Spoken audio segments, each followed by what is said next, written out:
Rencontre avec le fils d'Acajou, Edgar, dit Akou.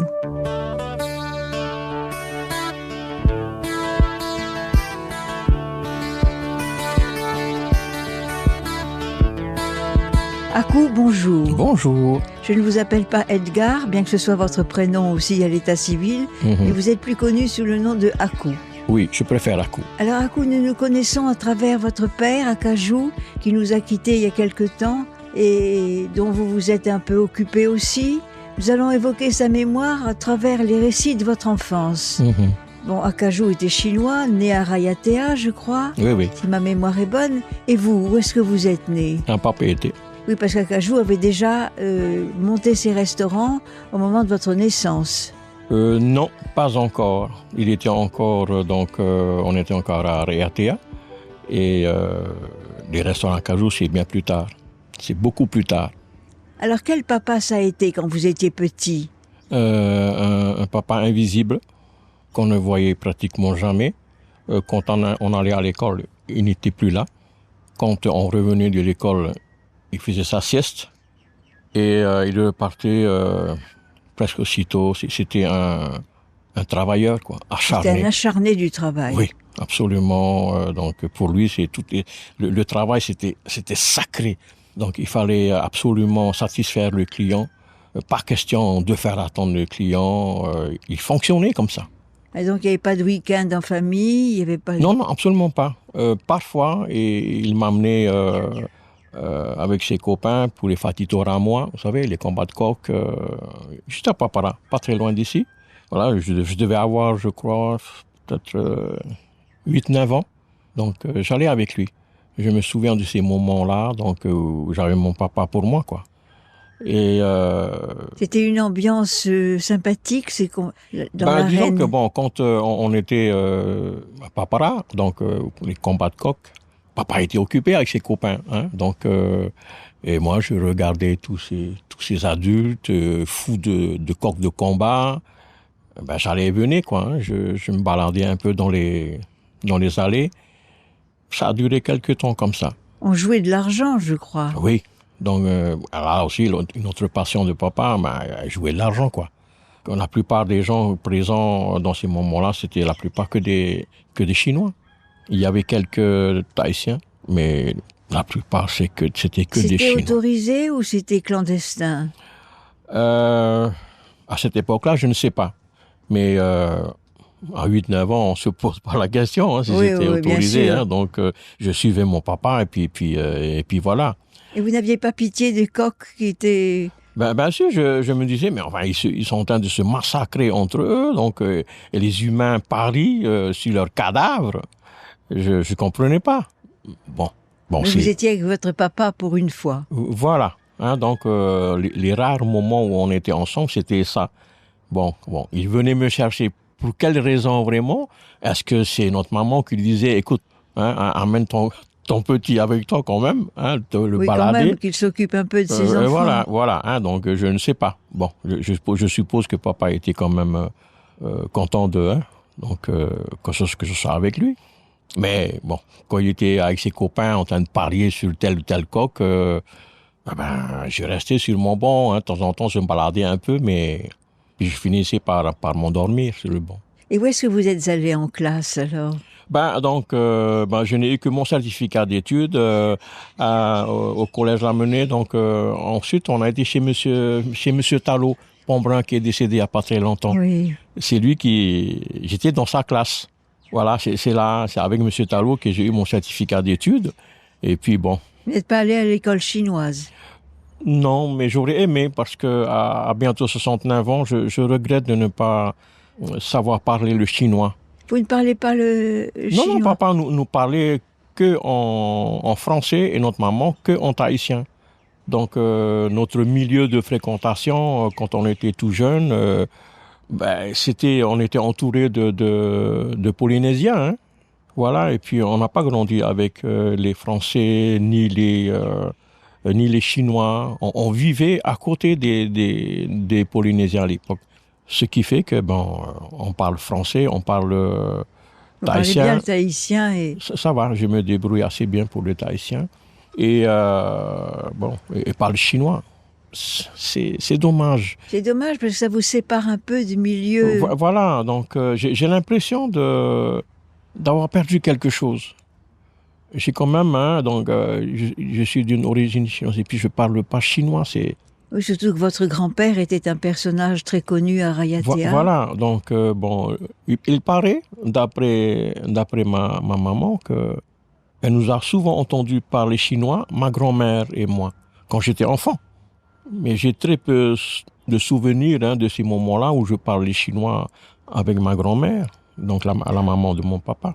Je parlais chinois, mais je n'ai aucun souvenir de ce moment où je parlais chinois avec ma grand-mère. Et elle m'a toujours parlé en chinois. Et puis à un moment donné, avec le travail de papa est parti travailler donc à Faratea, un peu partout, quoi. Donc et ça a fini par nous séparer, ma grand-mère et moi. Et dès ce moment-là, il n'y a plus jamais eu de contact. J'aurais pu continuer à parler chinois.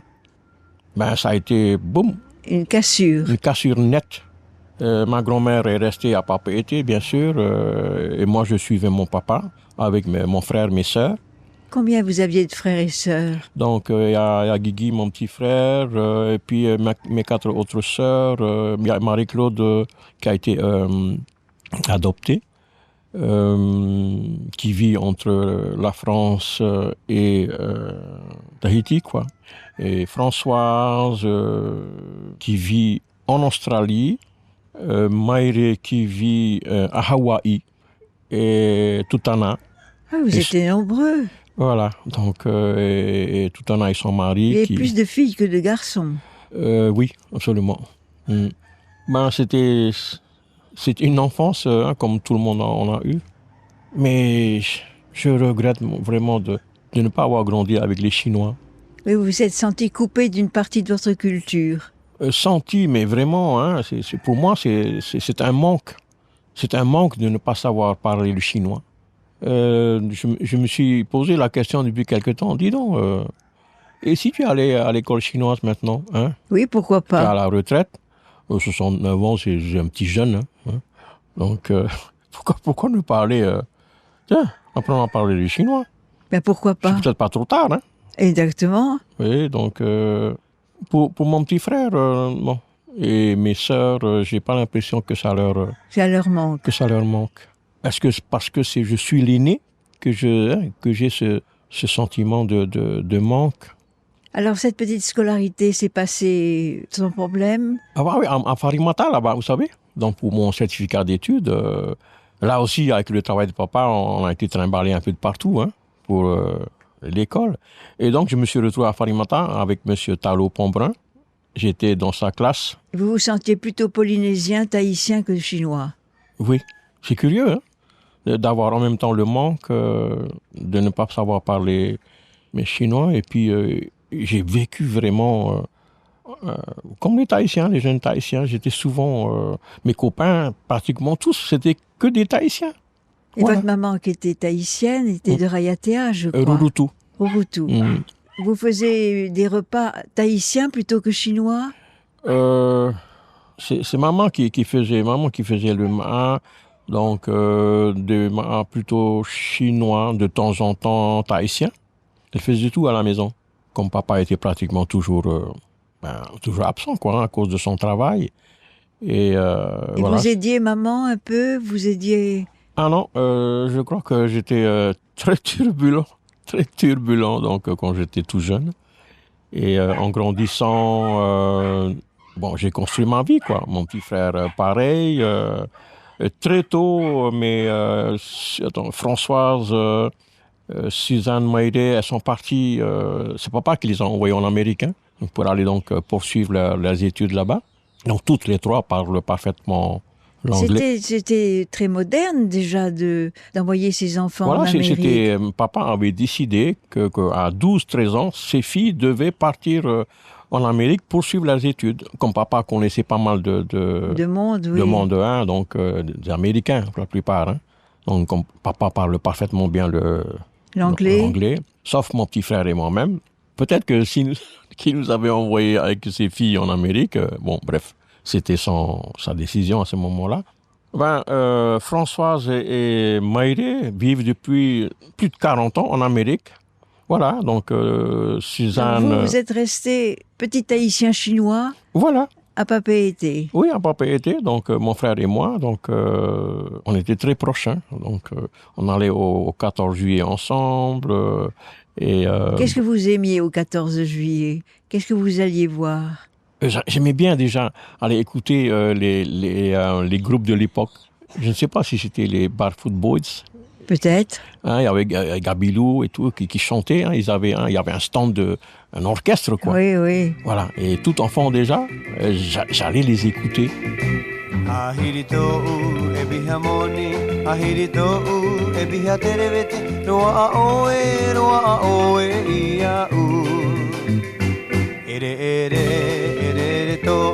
Apo o mai te ira hoi Ariro to mawhatu ia u Maa Ia o e to une ere ere Ere ere to umea tupu mai teira Apiti tawa te ere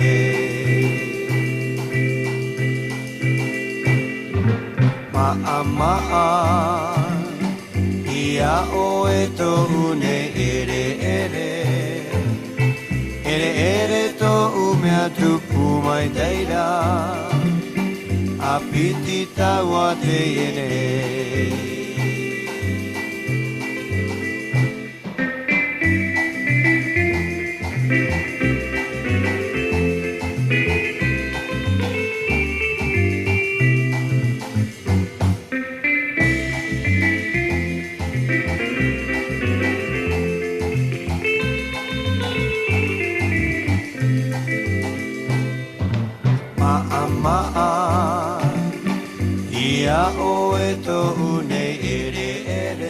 Vous jouiez un peu d'un instrument vous-même? À l'époque, non.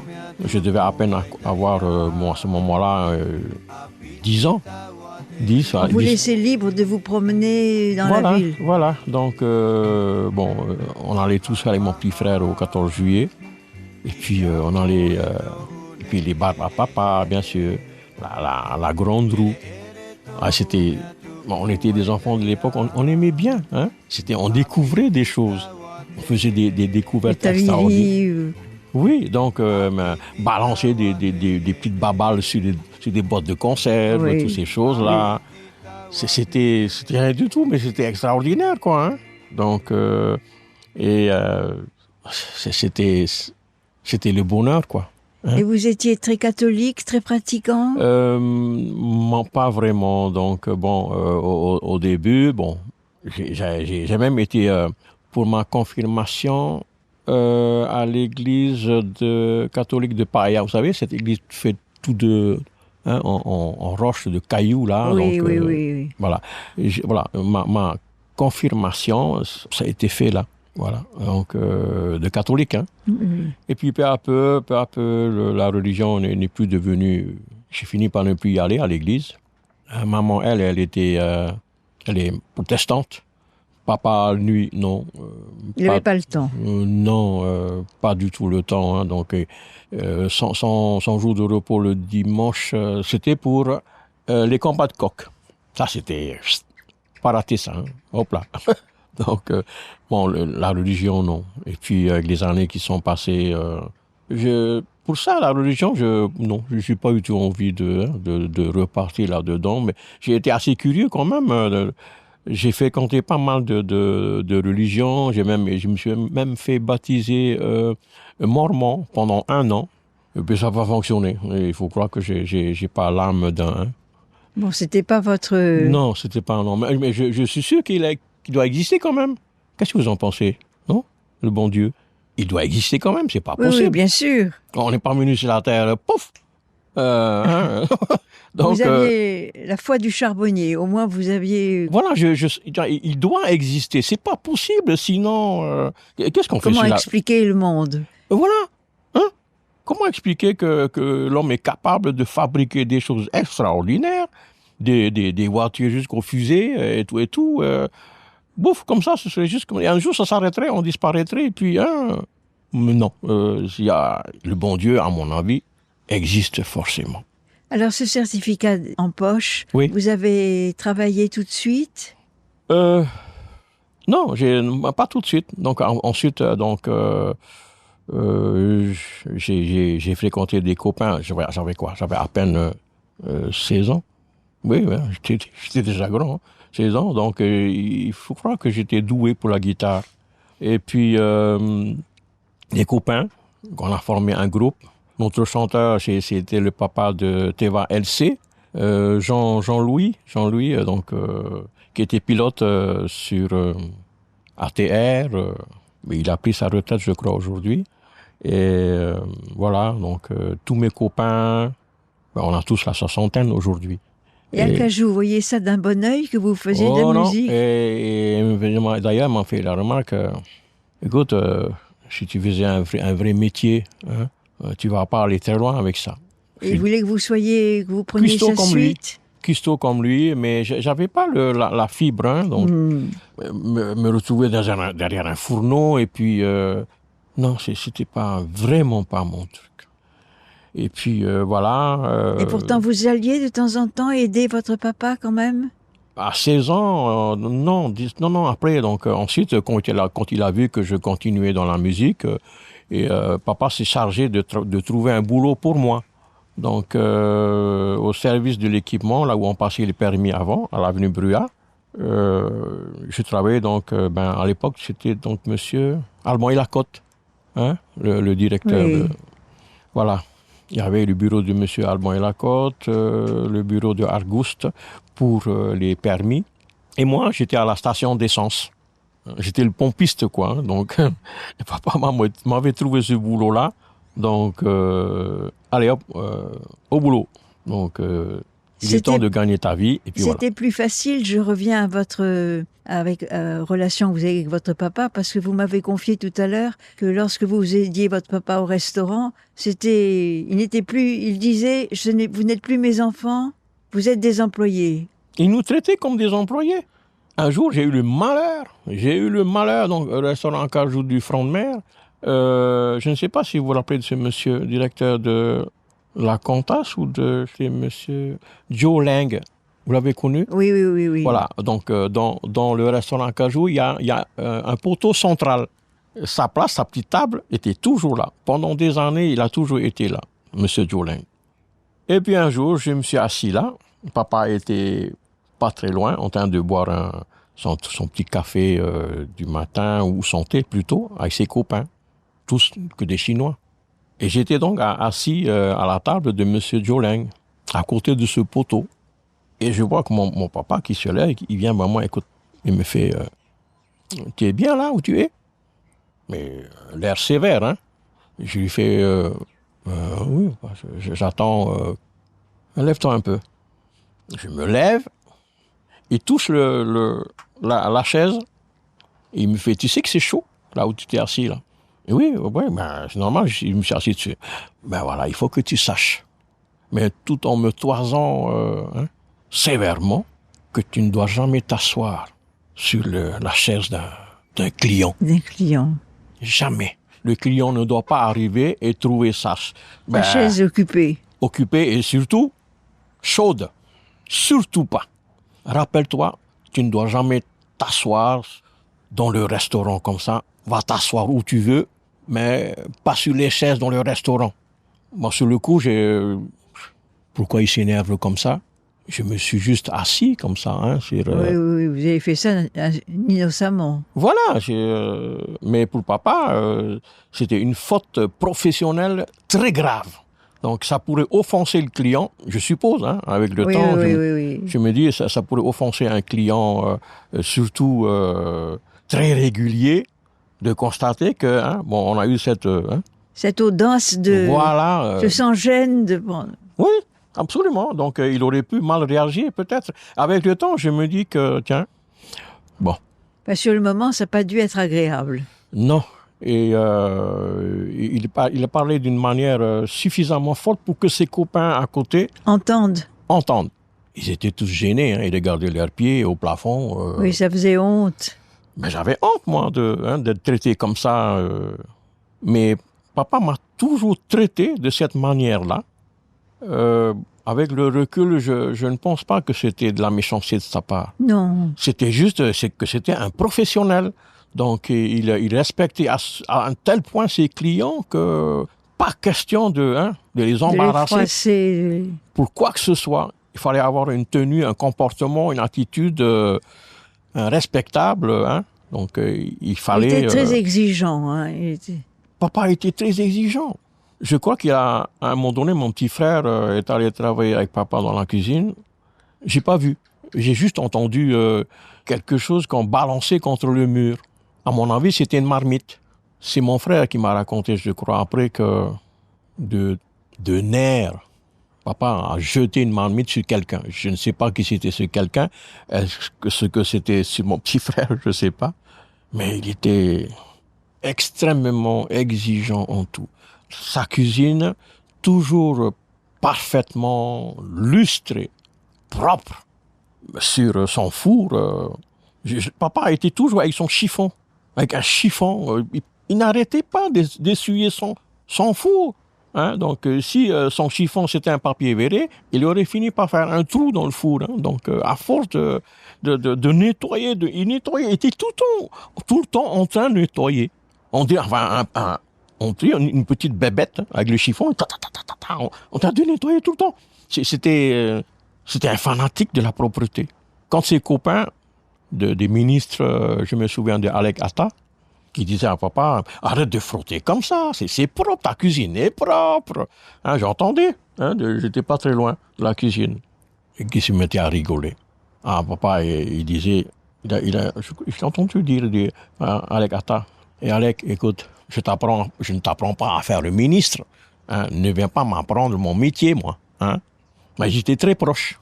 En tout cas, il vous a pas donné la vocation de cuisinier. Non, quand papa m'engueulait comme un poisson pourri, tous les employés regardaient partout. En l'air, oui. Ils étaient tous gênés pour moi, pour mon petit frère, pareil. Donc, tout en a aussi à travailler avec papa. Donc, un beau jour, il vous a trouvé ce travail à l'équipement. À l'équipement. Oui. Alors, vous êtes devenu pompiste. Pompiste. Donc, j'ai amené mon patron de l'époque, Toté Frougier, balèze, man, mais très sympathique. Il me disait tous les bons, il dit, allez hop, piston, tu remplis la bagnole et tu m'amènes chez moi. Chez moi, c'était, je m'appelle, c'était à côté de la mairie de Paia. Oui, et il habitait en bord de rivière, quoi. Et voilà, tous les vendredis soirs, vous aviez passé votre permis de conduire? Oui, très jeune, assez jeune, quoi. Donc, oui. Et puis, je l'emmenais chez lui, là-bas. C'est lui qui faisait le plein de ma bagnole. Enfin, c'est moi, Mais, donc... Et combien de temps vous êtes resté comme pompiste? À l'équipement, comme piste. Enfin, après avoir fait le pompiste, on m'a mis, donc, je trimballais les courriers dans les bureaux. Donc, je sais pas, il y a un nom pour ça. Donc, j'allais dans les bureaux du gouvernement, donc, amener des enveloppes, des machins comme ça. Et puis, j'allais chercher ma paye tous les vendredis. Il y avait un petit bureau au gouvernement. On était payé à la semaine? Oui. Donc, tous les semaines, on allait encaisser nos billets, quoi, tout neuf. J'aimais bien sortir les billets tout neufs. On était content d'avoir notre petite paye. Et puis, à la semaine, je sais plus. Mais enfin, c'est là-bas qu'on a... Vous viviez toujours chez vos parents? Vous viviez toujours chez votre maman? Oui, à ce moment-là, j'étais encore avec les... Donc, c'était de l'argent de poche ou c'était de l'argent que vous donniez à la maison? Donc, l'argent de poche, de temps en temps, ma maman me disait, écoute, c'était les tout débuts, ça. Les tout débuts. Oui, vous étiez tout jeune. Oui, bien sûr, j'étais tout jeune, donc bien sûr, je donnais ma petite paye à ma maman, je gardais un petit reste, puis j'allais m'acheter du linge, quoi.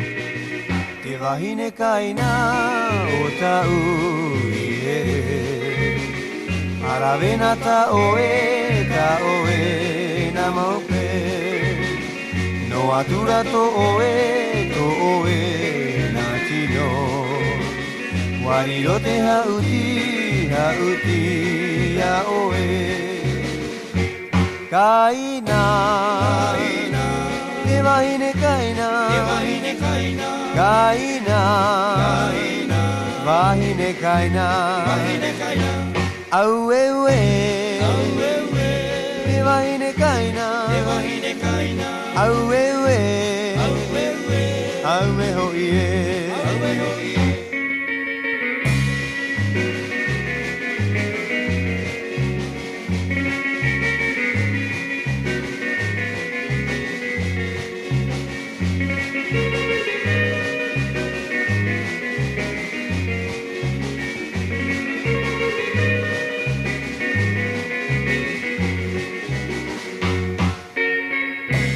Kaina, te wahine kaina, kaina, wahine kaina, auewe, te wahine kaina, auewe.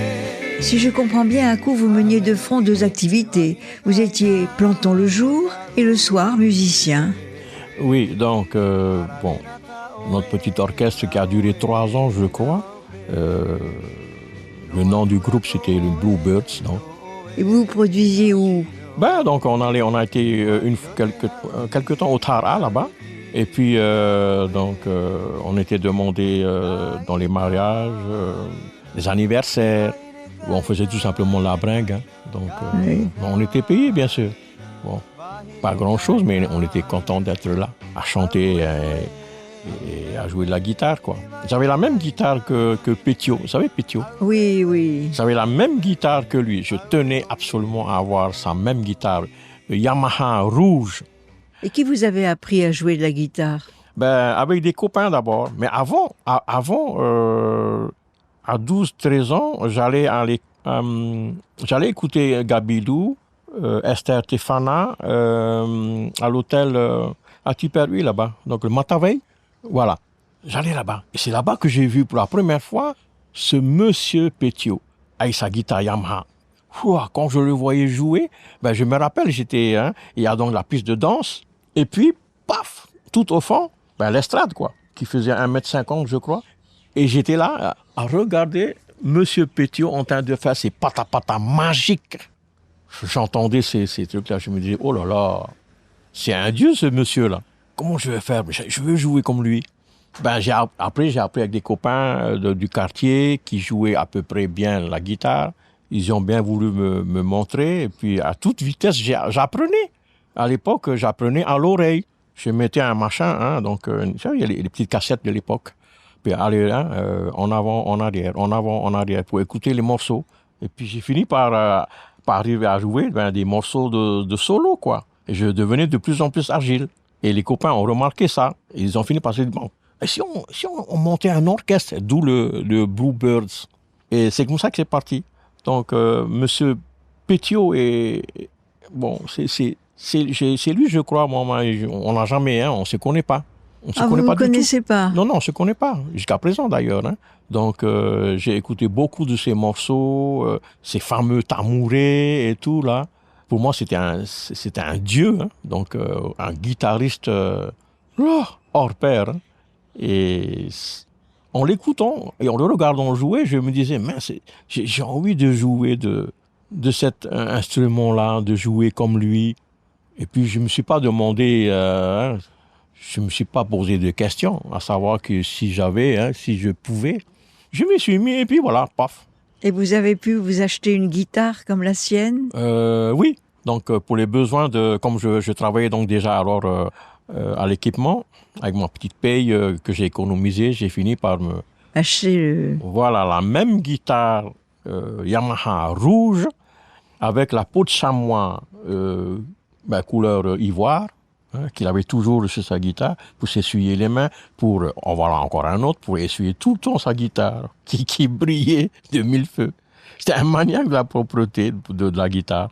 Et puis la fameuse petit Ecoplex, c'est une boîte qui fait répéter les sons plus ou moins rapidement. Hein. Donc c'est ce qui fait qu'il obtenait cet effet de chaque fois qu'il qui jouait une note, ben, la note se répétait plus ou moins rapidement, suivant les besoins du guitariste. Et voilà. Et puis d'écouter chanter notre grand monsieur Gabilou, Esther Tefana, chanter, oh là là. Et un chant que j'aimais bien, c'était Mon cœur est un violon. Vous vous rappelez? Oui. Oh là là, chaque fois que Esther Tefana chantait ce chant-là, je me disais, oh là là. Vous ne chantiez pas vous-même? Non, à l'époque, non. À l'époque, non. Donc après, par là aussi, j'ai fini par affiner mon jeu à la guitare. J'ai fini par apprendre à chanter dans les bringues. Et par la suite, ensuite, j'ai souvent chanté dans les bringues. En France, c'était plutôt l'étude de la guitare classique. Et alors, avant de partir en France, Oui. Vous avez passé, donc, vous êtes devenu un peu planton, enfin, Planton, voilà. Planton, donc, voilà, au gouvernement. Je partais donc du service de l'équipement avec un paquet de machins, et puis j'ai passé dans les bureaux et je déposais des enveloppes un peu partout. Voilà. Et puis, j'ai rencontré ma copine toulonnaise. Donc, Vous l'avez rencontrée où? Donc ici, en Polynésie. Donc c'était bien avant de partir en France. Hein. Donc, et qu'est-ce puis, qu'elle faisait? Elle travaillait? Elle était... Donc, oui, elle travaillait. Elle travaillait dans un magasin de couture, je crois. Et puis, ses parents ont décidé de rentrer. Elle aussi. Bon, je me suis dit, tiens, c'est le moment peut-être d'aller se voir un peu ailleurs. Parce qu'ils étaient toulonnais. Voilà, j'étais toulonnais. Et puis, je suis parti avec cette petite famille, donc ma copine, bien sûr. Votre papa et votre maman ont accepté l'idée d'un mariage avec... Papa ne s'est même pas déplacé à l'aéroport. Il n'y a pas eu de bise, de au revoir de papa. Hein. Donc, c'est maman qui m'a accompagné à l'aéroport avec une de mes tatis, Tati Mina, je crois. Quel âge vous aviez alors à cette époque? 22 ans. Oui, vous aviez donc fait un temps au TP. Voilà. Donc, entre mes 16 ans et mes 22 ans, il y a eu les TP, il y a eu l'orchestre. L'orchestre ne s'est pas arrêté à cause de moi. Simplement que, tout le monde il y a Stéphane le batteur qui était parti pour l'armée. Oui. Il y a Jean-Loup le chanteur...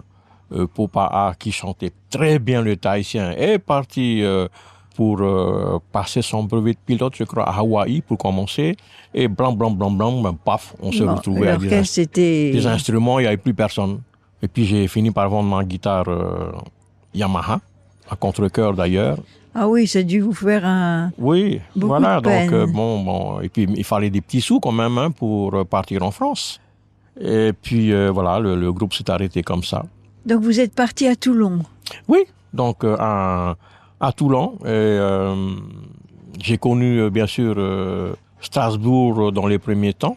On était arrivé à Strasbourg, il y avait un brouillard pas possible. C'est là que j'ai découvert un brouillard comme ça. On voyait rien devant. Il fallait rouler au pas. C'était dangereux plutôt. Hein. Donc je sentais la voiture qui, de temps en temps, qui partait un peu... Hein. Oui, qui chassait. Voilà, qui chassait un peu, donc... Mais c'était tout des nouveautés entre l'avion que vous preniez pour la première fois, probablement. Absolument, voilà.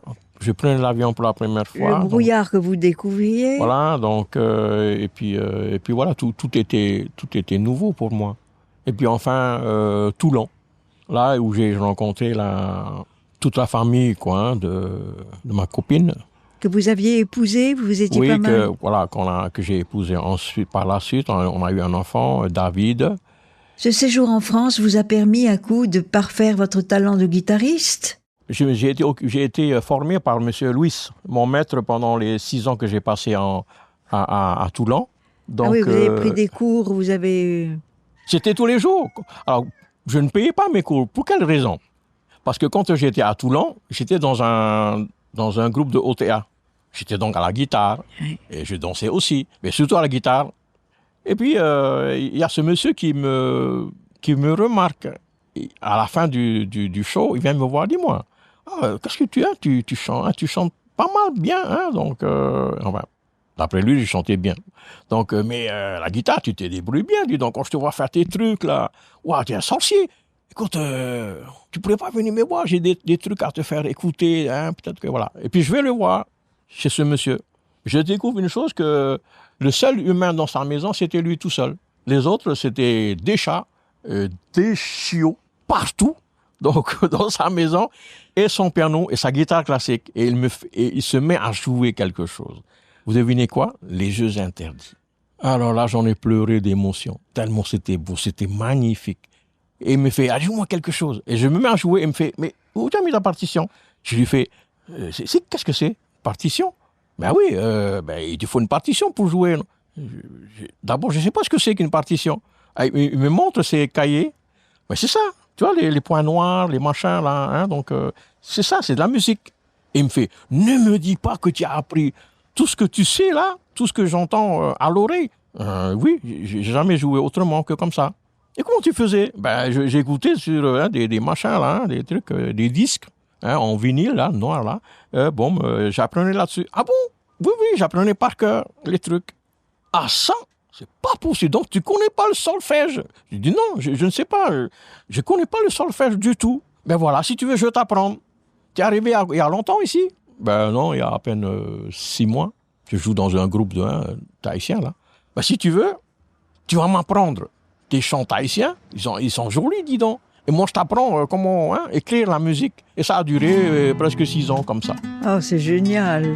Une belle rencontre. Oui. Donc, est-ce que c'était un hasard, Michel? Je ne sais pas. Mais résultat, je sais écrire la musique. Je sais composer. Vous allez nous interpréter à coup, en souvenir de ce professeur, cette fameuse mélodie des Jeux interdits.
Un jour, à coup, il a fallu rentrer au Fénois.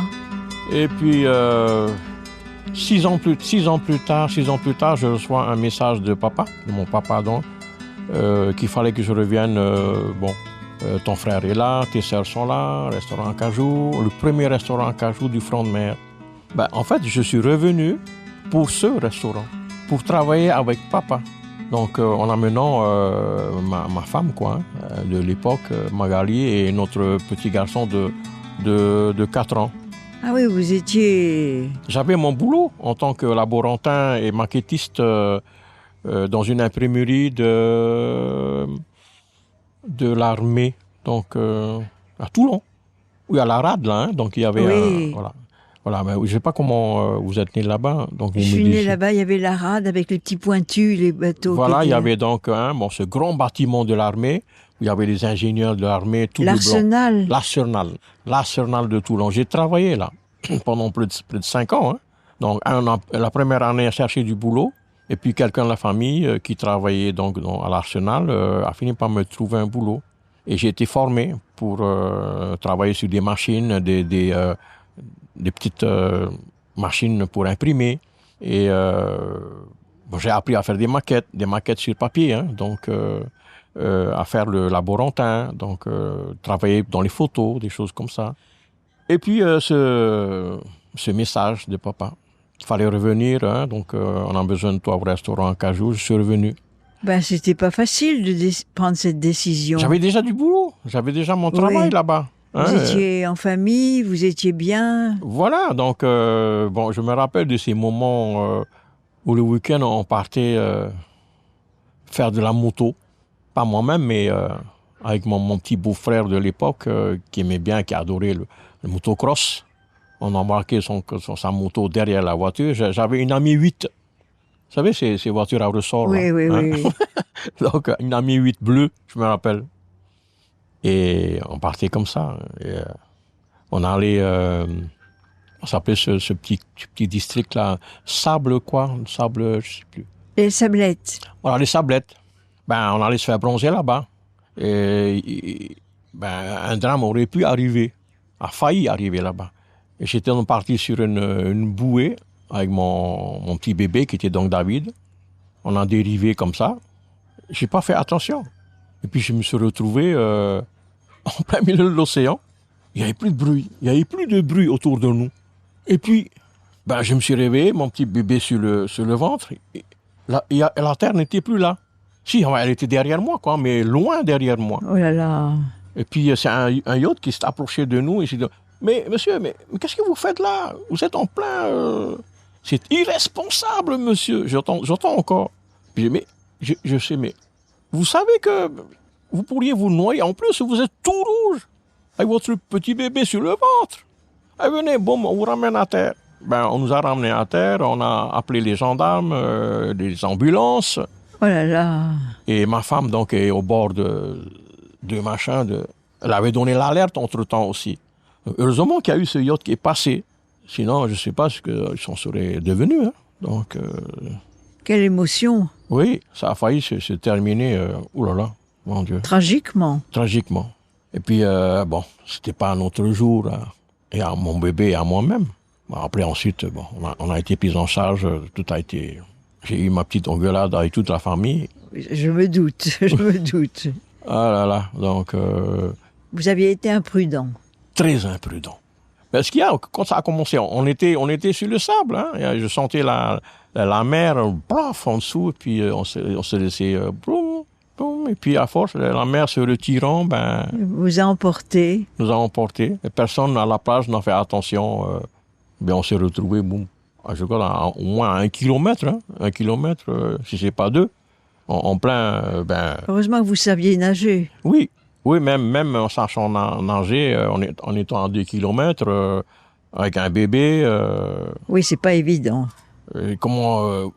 Bien sûr, je me serais débrouillé pour revenir, mais... Avec le bébé, c'était plus compliqué. Très compliqué, même. Donc, et puis, je sentais la soif. Hein? Une soif pas possible. Mais enfin, tout s'est bien terminé, finalement.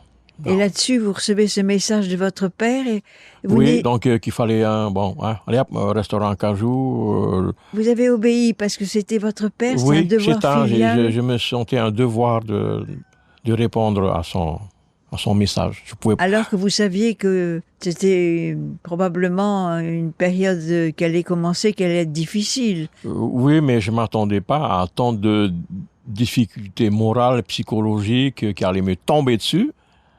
Si j'avais su, je ne serais pas revenu. Oui. Donc, ça a été un massacre psychologique, pas possible. Mais papa, dès les premiers jours, donc 2 semaines plus tard, il m'a donné un avertissement du genre... lui, il m'appelait Edgar. Edgar, je déteste les fils à papa. Tu as compris le message au moins? Et boum, il est reparti aussitôt... dans sa cuisine. Je suis resté là. Mais serais-je un fils à... Est-ce que je me comporterais comme un fils à papa? Hein? Je sais pas. Je sais pas quel genre de faute est-ce que j'ai commis ce jour-là, ou c'était juste, j'avais pas commis de faute, mais il a tenu à mettre les choses au point. Boum, dès le départ, paf. Oui. Hein, ne te une barrière. Voilà, une barrière. Et ça a été d'ailleurs, quand il y a eu, j'ai parlé de cette fameuse barrière qui m'a fait tant de mal pendant des années. Donc, quand il y a eu la veille pour l'enterrement de papa, j'ai dit tout ce que j'avais à dire. Et mon avertissement pour les parents trop sévères, attention à ne pas mettre un mur entre vos enfants et vous-même, que ce soit votre fille ou votre garçon. Veillez à ce que ce mur ne monte pas trop haut au fur et à mesure que les années vont passer. Un jour, ce mur deviendra une montagne infranchissable et vous ne pourrez plus revenir en arrière. Vous imaginez pas les dégâts, le mal que vous allez faire à vos enfants. Restez en contact, ayez des discussions, partagez. Dialoguez.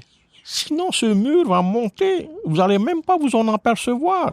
Un jour, votre garçon n'osera même plus vous parler. La fille et la maman, pareil. Vous n'oserez même plus, votre enfant n'osera même plus s'approcher de vous pour partager quoi que ce soit. Et vous allez vous retrouver comme des étrangers dans la même maison où il n'y aura plus de partage, où il n'y aura plus de discussion. Et l'amour, la tendresse, l'affection, pouf, tout ça ne sera plus qu'un souvenir. Akou, je ne voudrais pas terminer notre premier entretien sur une note triste. Aussi vais-je vous demander de reprendre votre guitare. Ireira, ireira tawa. Ehere ai itepo. Ireira, ireira tawa. Ehere ai itepo. Mai haere taua e. Ete o tue a te ai.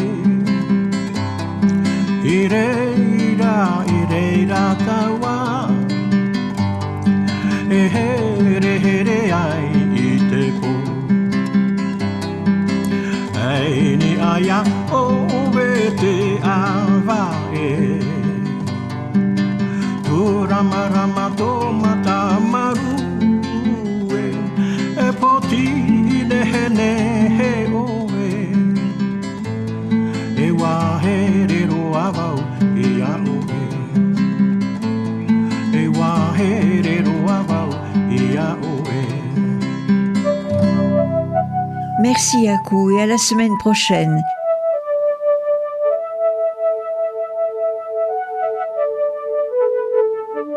Et merci à tout Yves Lambert qui assure fidèlement la réalisation des émissions Rencontres.